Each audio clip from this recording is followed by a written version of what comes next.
नमस्कार, जोहार। मेरा नाम है जितेंद्र और आप देख रहे हैं जेडी मीडिया।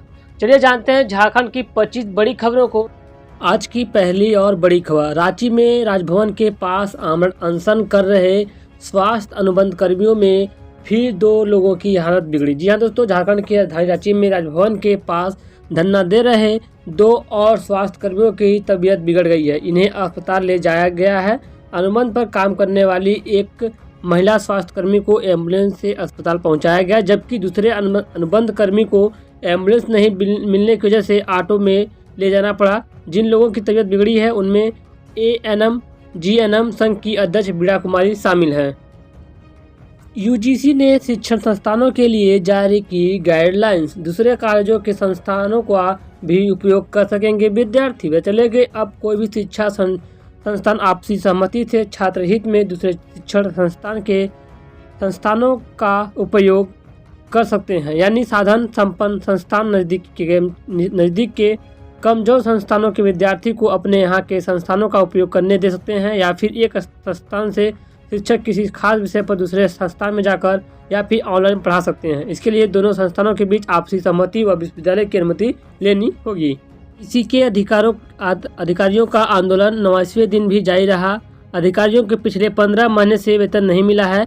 ऐसे में शुक्रवार को सीआईएसएफ से हुई झड़प के बाद एचसी के अधिकारियों ने शनिवार को मानव श्रृंखला बनाकर अपना विरोध दर्ज किया। वहीं इस दौरान अधिकारियों ने केंद्र सरकार को 17 फरवरी तक का अल्टीमेट दे दिया है।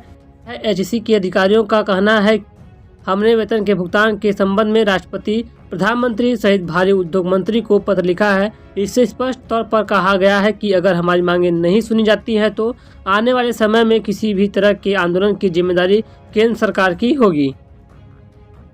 लोकसभा चुनाव को लेकर बीजेपी ने कसी कमर, सरकार के खिलाफ उतरेगी सड़क पर। पता चले कि भाजपा लोकसभा चुनाव की तैयारी में जुट चुकी है। राज्य सरकार के खिलाफ सड़क पर ताकत दिखाएगी। आंदोलन की गोलबंदी के साथ चुनावी प्लेटफॉर्म तैयार करेंगे। मार्च महीने में राजधानी में 1 लाख लोगों को जुटाने की योजना है। बचले के इससे जन भागीदारी पर बढ़ाएंगे। पार्टी ने अब तक कार्यक्रम की तिथि तय नहीं की है। विधानसभा का सत्र के दौरान भी विधानसभा घेराव का कार्यक्रम हो सकता है। पार्टी ने आंदोलन की रूपरेखा बनाई है। मार्च को होने वाले राज्य स्तरीय प्रदर्शन के लिए प्रखंडवार व मंडलवार प्रभावित तय किए गए हैं। राज्य में संगठनिक 513 मंडल ने प्रभावित तय किए हैं। प्रदेश से केंद्रीय टीम के पदाधिकारी और केंद्रीय मंत्रियों को जवाबदेही दी जाएगी। रांची एयरपोर्ट पर जल्द बनेगा पैरेलल टैक्सी ट्रैक, होगा काफ़ी लोगों को फायदा। बता दें कि बिरसा मुंडा एयरपोर्ट पर पैरेलल टैक्सी ट्रैक का निर्माण किया जाएगा। इसका निर्माण पूरा होने के बाद रनवे पर लैंड होने के बाद अगले मिनट ही विमान इस ट्रैक पर आ जाएगा और रनवे जल्द खाली हो जाएगा। इससे हर 2 मिनट के अंतराल पर विमान उतर सकेंगे, जबकि अभी लैंडिंग के बाद विमान के रनवे से होकर ही पार्किंग तक आने के कारण हर एक लैंडिंग के बाद 3 से 4 मिनट तक रनवे व्यस्त रहता है और 5 मिनट से कम अंतराल पर लैंडिंग और टेक ऑफ संभव हो पाता है। तो वहीं दूसरी ओर पेट्रोल डीजल का रेट हुआ सस्ता। वैसे कि पेट्रोल डीजल कीमतों में उतार चढ़ाव हो रहा है झारखंड में, क्योंकि कच्चे तेल की कीमतों में मजबूती का रुख दिख रहा है। खासकर यदि आप लंबी ड्राइव पर जा रहे हैं तो पेट्रोल की कीमत की जांच करना बहुत ही महत्वपूर्ण है। याद रखें कि पेट्रोल और डीजल की कीमतें रोजाना संशोधित होती हैं, इसलिए यदि आप लंबी दूरी की यात्रा कर रहे हैं तो आपको काफ़ी नुकसान हो सकता है। अगर कराची में 1 लीटर पेट्रोल की कीमत 99 रुपये 84 पैसे हो चुकी है, जबकि डीजल की कीमत 94.65 रुपये प्रति लीटर रखा गया है। पूर्वी सिंहभूम में पेट्रोल की कीमत 100 रुपये 29 पैसे रखा गया है और डीजल की कीमत 95 रुपये 8 पैसे प्रति लीटर रखा गया है।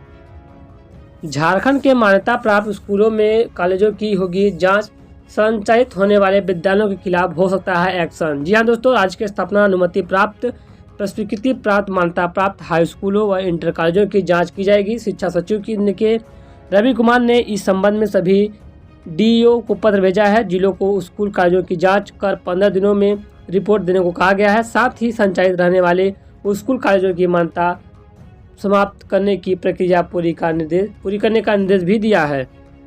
तो वहीं आपको पता चले कि झारखंड के 11 जिलों में इस साल एक भी बिरसा आवास नहीं बना है। चालू वित्त वर्ष में इतना बनाने का रखा गया था लक्ष्य।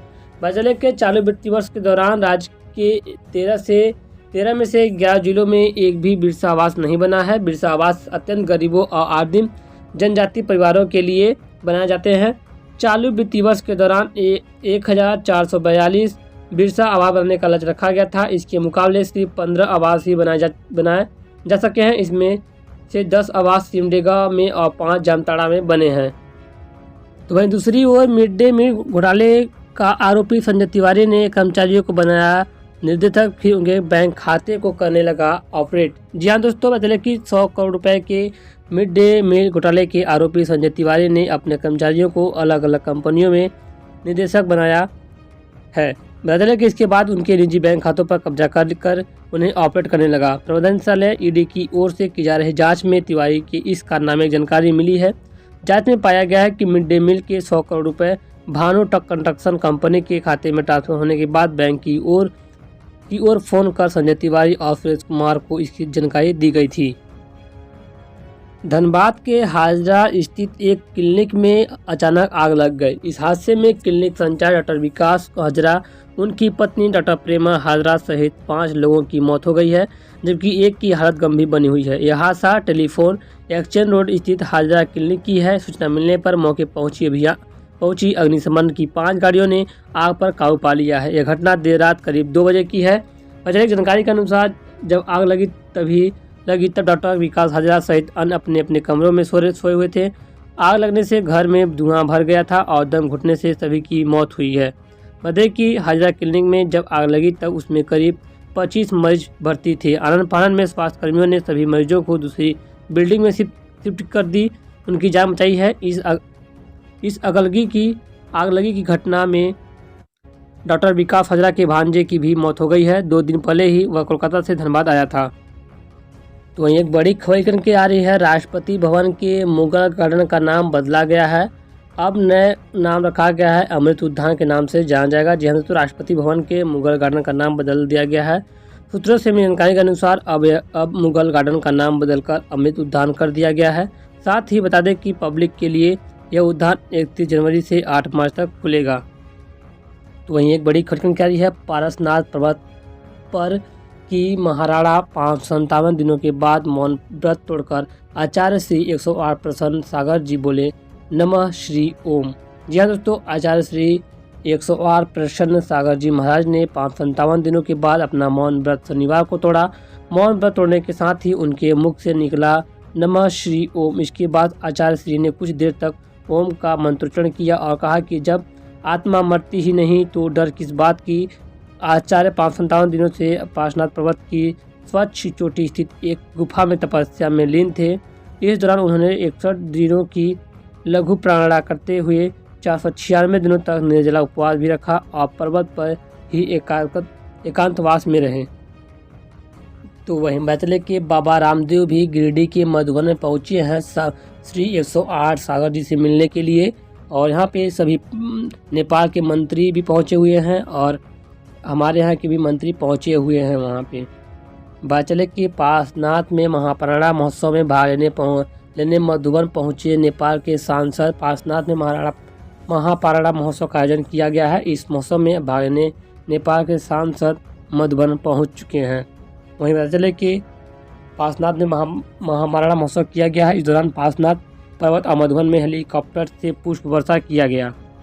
फिलहाल के दोस्तों खबरों में बस इतना ही थी आज की कुछ तमाम बड़ी खबरें जो कि झारखंड से आ रही थी। तो हमें उम्मीद है खबरों को शेयर कीजिएगा, लाइक कीजिएगा। चैनल में पहली बार आए हैं तो चैनल को सब्सक्राइब करके बेल आइकन को प्रेस कर लीजिएगा।